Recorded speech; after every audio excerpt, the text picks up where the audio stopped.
Hey everyone, welcome back to the Dairy Rate and the final positional recap from the offensive side of the ball in the Spring Forward series. Spring Forward, we're taking a look back at what we learned about the 2026 Badgers so far and how we can apply those lessons going into fall camp and into week one. And today we wrap it up on the offensive side with the running backs. Yet another room that was completely remade in the offseason, and another room that I think was remade at its benefit. We lost Dylan Jones to the transfer portal, and we didn't lose that much because for as talented of a player as he was, through injuries and you could say misuse, he never reached his full potential. So we were left with a running back room that returning from 2026 would be Darrion Dupree, and that's it. Darrion Dupree, another player who has so much potential, who has played a lot early in his career and maybe earlier than he should have, and that probably has had a direct effect on where his development is at this time. But now that the room has gotten bigger with the transfer portal, perhaps this is the best setup that Darrion Dupree has to show off his skill set and to fit as a key piece in the running back room. So that's what we're going to talk about today, is what this new running back room looks like, from the new running back coach all the way down to the three transfers, and what does this mean for the Badgers rushing attack and offense in general going forward into the 2026 season. And I want to start out talking about the new running back coach, Jayden Everett, who's coming in from Minnesota. And he replaces Devin Spalding, who was a solid recruiter for the Badgers. Definitely give him that. But we never really saw growth of the players during his tenure. They were what they were, and it just never quite fit. What I like about Coach Everett is he has the Wisconsin mentality down in terms of running back play. He wants to bring the physicality back. He wants to bring the accountability back. And he wants to do that in a very detailed technical style. So what you're bringing that old school Wisconsin mentality, but you're modernizing the running back room for 2026. And a really important way that you have to do something like that is not necessarily, running back is one of those positions where you can't just say this is what a Wisconsin running back looks like, because there are so many different types of running backs out there that can be effective in various types of offenses, that you have to have an individualized development plan for every player. And if you look at the Badgers running back room this year, it is extremely varied.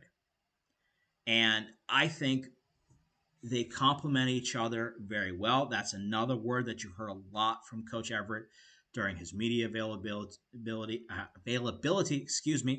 is the complementary construction that is taking place within the Badgers running back room. And that's going to lead to a rotation and a committee approach that the opponent and the game situation is going to dictate who gets the reps. And that is going to allow players to, how do I put this, kind of go big.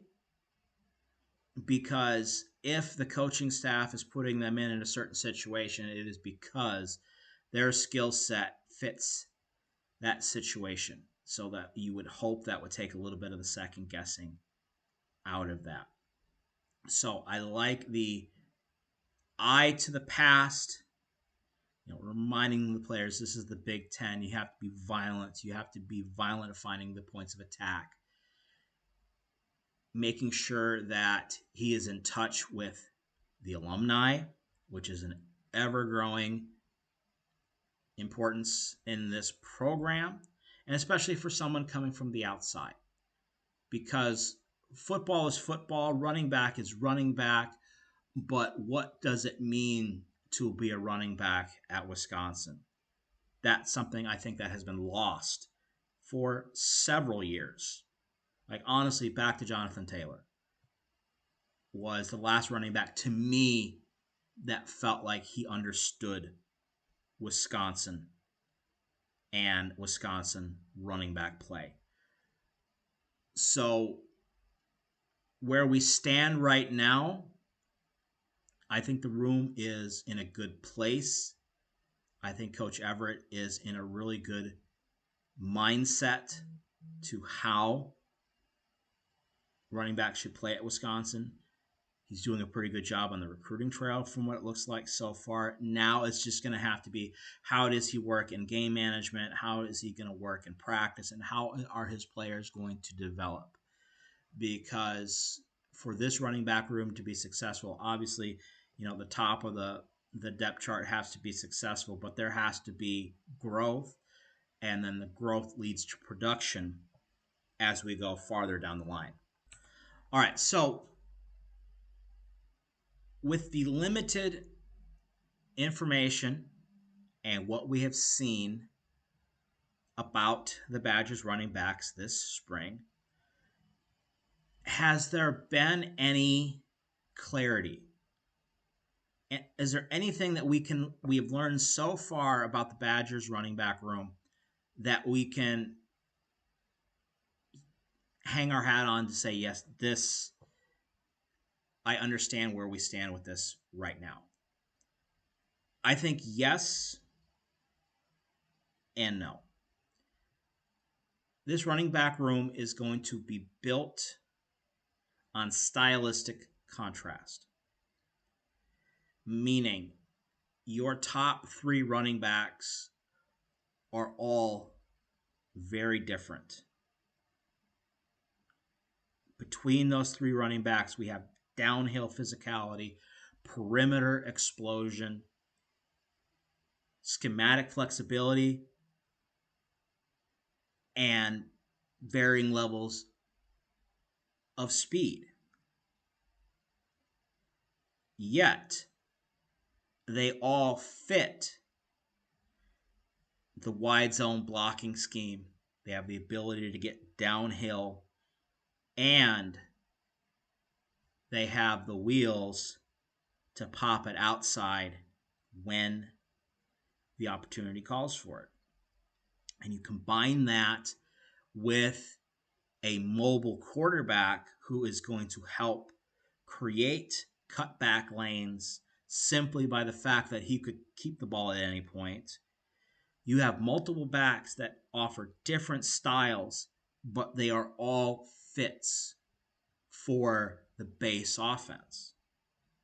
Where the committee comes in is when you go beyond the standard skill set and the standard attributes that have to carry over with every player. That's where you have your individual specializations. And that's how we can optimize the running back position, where we have players who can play in every down situations, but then we also have players who can be specific to specific situations and to have enough schematic flexibility that when Bryan Jackson comes in, we're not just expecting a fullback dive or halfback dive. Or Darrion Dupree comes in, we're not expecting a pass. So that is going to be key to making sure that these players are still competing for the top spot. because your basic every down reps are going to fit that depth chart hierarchy. There is going to be a 1, 2, 3, 4 in your basic situations. So there's still competition there.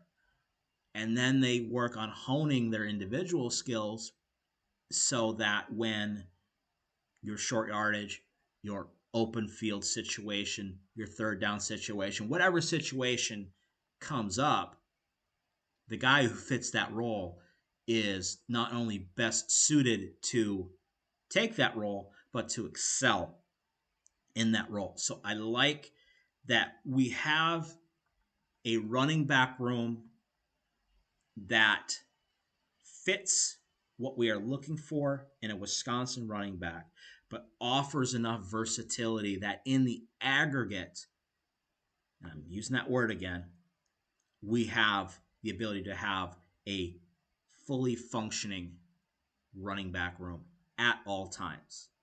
It is how teams in the real world and the normal world find their Jonathan Taylor. Not every team has a Jonathan Taylor, but there are plenty of teams who could run for as many yards as Wisconsin could back when they had Jonathan Taylor because they could make up ground with everybody else. So I think we're in a good position there where I like the makeup of the room.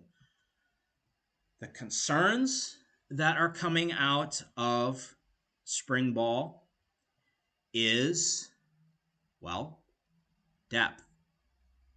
And I just went through talking about how much I like the makeup of the room and the committee approach. Why would I be concerned about depth?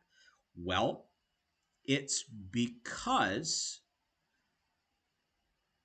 as much as I see them wanting to take a 3 and 4 back committee approach, is that going to be what they're going to do? And more importantly, what is going to happen if any of those top 3 players gets injured? And I bring that up because Abu Sama did have a stretch of spring ball where he was injured early on. Darrion Dupree was banged up at times. Honestly, the only running back that I didn't hear much about being injured was Bryan Jackson. Maybe it's more the body type. But when those committee reps start having to be distributed through less and less players because of injury, that's when you start losing trust in the situational periods where, yeah, Darrion Dupree is my clear-cut number 1 pass-catching running back. What if he's out? Do I trust Abu Sama to take extra reps and pick up the slack, even though he is not really considered a receiving threat as a running back? Or do we elevate Nate Palmer, who on paper and from what he showed last year is a really solid third down scat back type player, but is he ready to take on those kind of reps?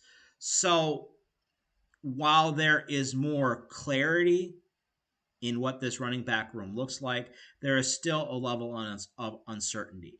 And a lot of it is going to come down to how they are going to structure the rotation in the fall that is going to maybe put our minds at ease about potential depth issues.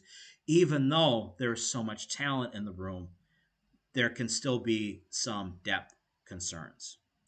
All right, so we talked about the depth. We talked about the committee approach. Let's get into talking about what we have learned about the key players that are going to make up this running back room this fall and what we really have right now going into the 2026 regular season. And we're going to start at the presumed top which is going to be Abu Sama. And I'll make sure that if I remember, I will at least put in the description my film breakdown that I did of the various running backs who transferred in, so you can see a little bit of what I'm talking about with these transfer players. Abu Sama, I think, is a really natural fit for this offense. He has, in my opinion, elite burst and acceleration. Now, that doesn't mean he is a burner, because he's not. He's quick. But is he going to run away from people? And maybe not so much. But where he makes up for that is his ability to find the cut, get in and out of the cut as quickly as possible, and then get back up to full speed. His lateral acceleration is elite. And that is going to be very important in this type of offense. We want to be as efficient as we can be in and out of our cuts in the wide zone, because it's all about getting vertical, finding the cut and getting vertical. I think Sama is that type of running back. By doing that and by being so quick beyond the line of scrimmage, it really stresses the defense and forces them to close ground more side to side than downhill. And when you're tracking side to side, it is real easy to overflow. And that's, again, another key that makes this wide zone offense work successfully, is getting defenders to be overly aggressive and flow over the top. I think he is pretty solid in that case. Areas that we could potentially have concern, I don't think it's necessarily a concern, but obviously when he was at Iowa State, he was never the guy. And part of that is just because of how Matt Campbell's offense worked. They went really by committee. And so he was never a clear-cut number one. Is that necessarily an issue? No. As long as we can pick up the slack around him.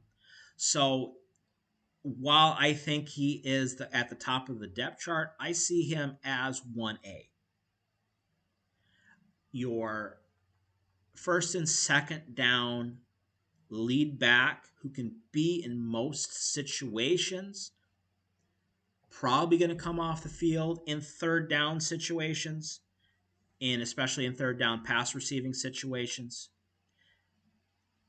is effective in the short yardage game, but if there's durability questions, does that take away from his reps in those situations? So I think he's got a very high floor. He's probably got the highest floor of any of the running backs we have this year, but I don't necessarily think his ceiling is anything beyond a solid Wisconsin running back, which is not a bad thing. So I think he's going to be a steadying force. His skill set really fits the offensive scheme. Is he going to be the next Badger great?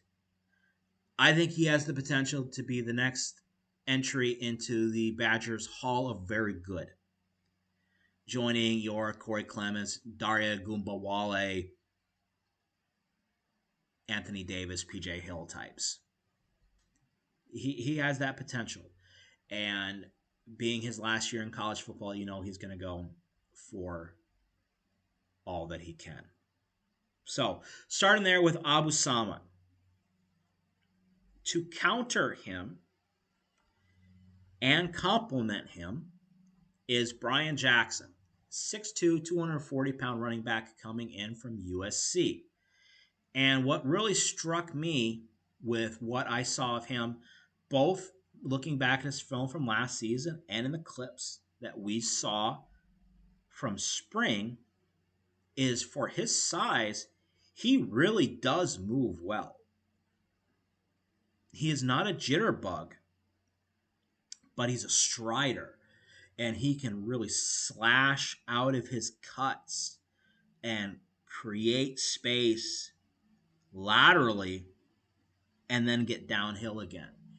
So it's a bigger, stronger, longer version of Abu Sama. Probably doesn't have the same, it's not going to have the same speed. Obviously, it's going to be used in different situations. But if you are looking for the red zone complement to Abu Sama, the getting inside the 10 type of back who is going to be real solid and important in the play action game as well, he is looking like a key piece in that. He needs to work on his pad level for a big back. A lot of big backs have tendency to get high, especially coming out of cuts. They tend to stand up. He needs to work on his pass protection. For as big and as strong as he is, I think he could be far more aggressive in his pass protection, and it showed during the spring. He reminds me a lot in that regard to another previous Wisconsin running back who was of a similar size who had pass protection issues. So that is going to limit Bryan to probably being more of a first and second down and a short yardage back. But he fits the base run the scheme very well. And he adds that other element of the size and the strength that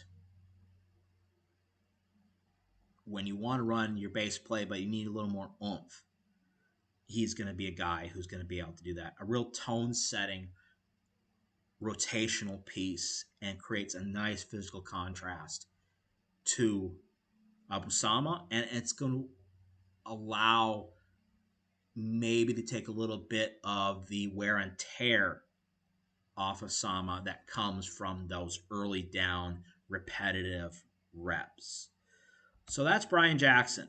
Let's get on to Darrion Dupree, who, again, he's been the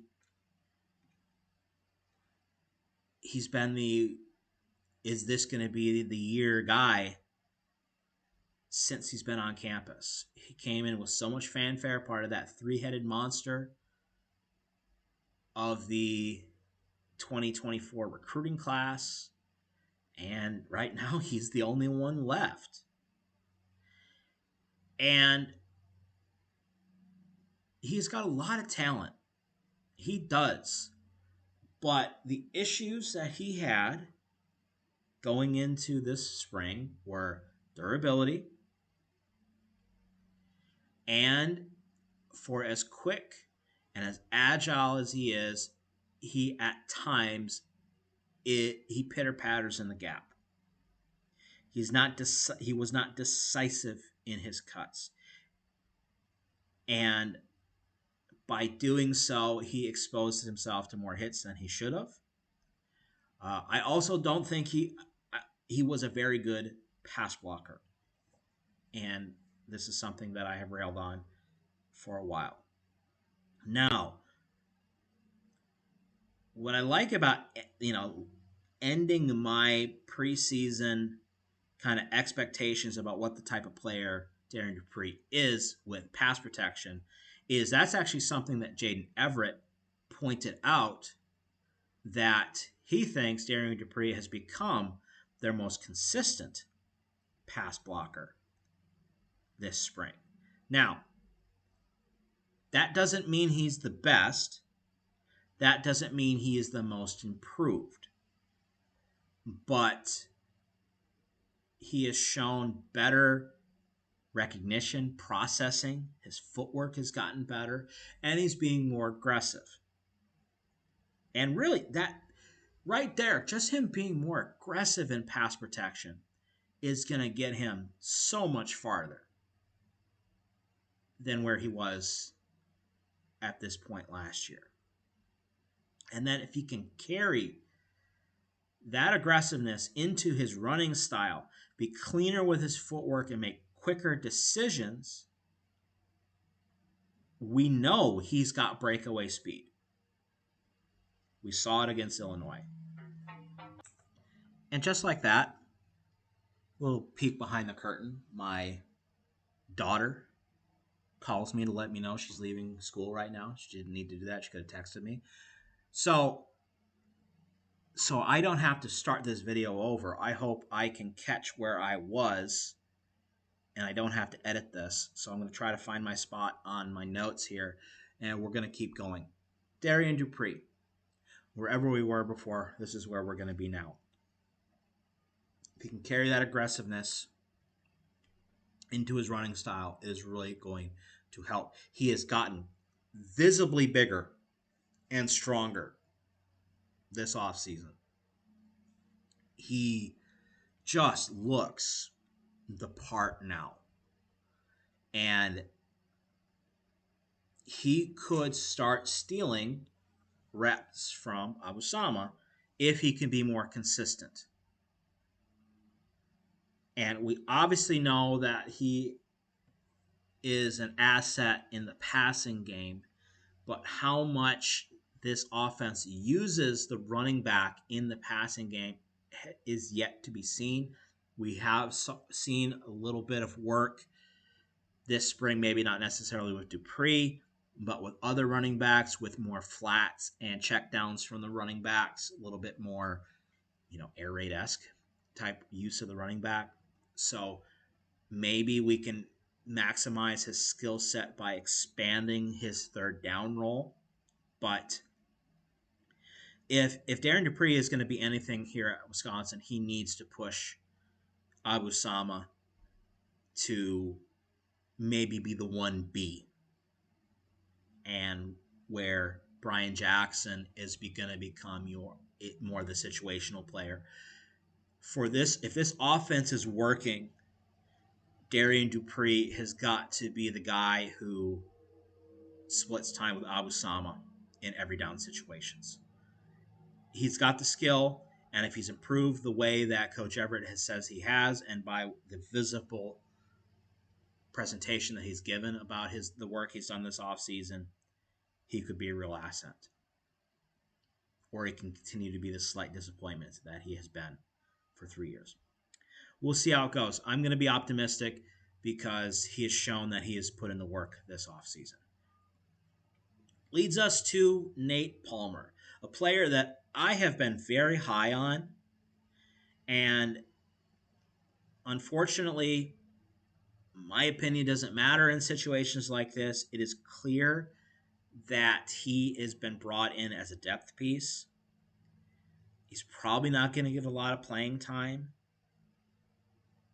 He has the quick side of the skill set that we are looking for. The offense that he came from TCU is obviously more like the air raid. So he's not quite a natural fit. He has the skill set to do everything we're looking for in the wide zone, for sure. But again, he comes from more of the quickness and the perimeter side of that game. I think he's a very solid pass blocker, especially for his size. So if Darrion Dupree is able to push himself into taking reps away from Abusama, does that mean Nate Palmer finds his way into getting some of those third down reps and change of pace reps? Who knows?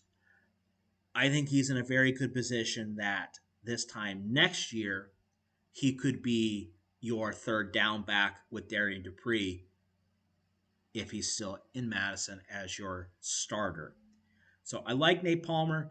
I think the coaching staff does too, but I think with the way that the depth chart is being set up right now, 4 backs might be a little bit too much for one offense to feed consistently. So we will see kind of how that goes. But I like his change of pace that he brings to the offense. Before we kind of wrap things up, I do want to take a second to mention a couple players who are probably not going to get a lot of noticeable playing time, but really have that. If you want to talk about the Wisconsin mentality of kind of how we used to build a program around walk-ons who could build themselves into playing time through hard work, etc., is Harrison Bortolotti and Mason Lane, two walk-on running backs that every time we saw them in the spring, they were doing something positive. You know, they're really solid in one-on-one pass protection from both of them. And showing strong fundamentals, consistent execution, and just when they got reps and we saw them, they were positive reps. Is it going to mean anything when it comes to the season? I hope not. And what I mean by that is last season, we got to the point where Grover Bortolotti was playing because that means we were down to our fourth, fifth running back because of depth issues. I hope that Harrison Bortolotti and Mason Lane gets playing time because they've earned it and they find situational ways to use them. Obviously, they are both going to be core special teams guys, but they provide an important depth for competition because when you have guys in the bottom of the reps of the depth chart who just keep fighting, you know, just by the sheer annoyance that it causes for the guys above them, there's going to be more competition in the room. And it also, I think, gives a sign that through hard work, anything is possible. And they're the type of players that this program was built on. And even though college football is moving away from the traditional pull yourselves up by the bootstraps and you can make something of yourself mentality, that there are still players at Wisconsin who fit that old school mentality. So wanted to shout those two guys out. I really like watching them play. They're the types of guys that I hope when their college careers are over, they take a year of overseas study. And if they do, hit me up. I got a spot for them on my roster if they want it. All right. And with that, and we were interrupted again right before I got into my wrap up here, but we're not going to edit. We're going to do this all stream of consciousness because that's the way that I do best when I do my work. Anyways, where is the running back room right now, and what is our final outlook heading into fall camp? I think this running back room has some of the best functional depth that we've had in a while. There is a base skill set and complementary skill sets that have every down schematic application and situational application. That is going to create healthy competition in the running back room. It is going to lead to better situational depth. The questions that we're going to have is how is that functional depth going to work out when it comes to separation of workload? How are they going to give enough players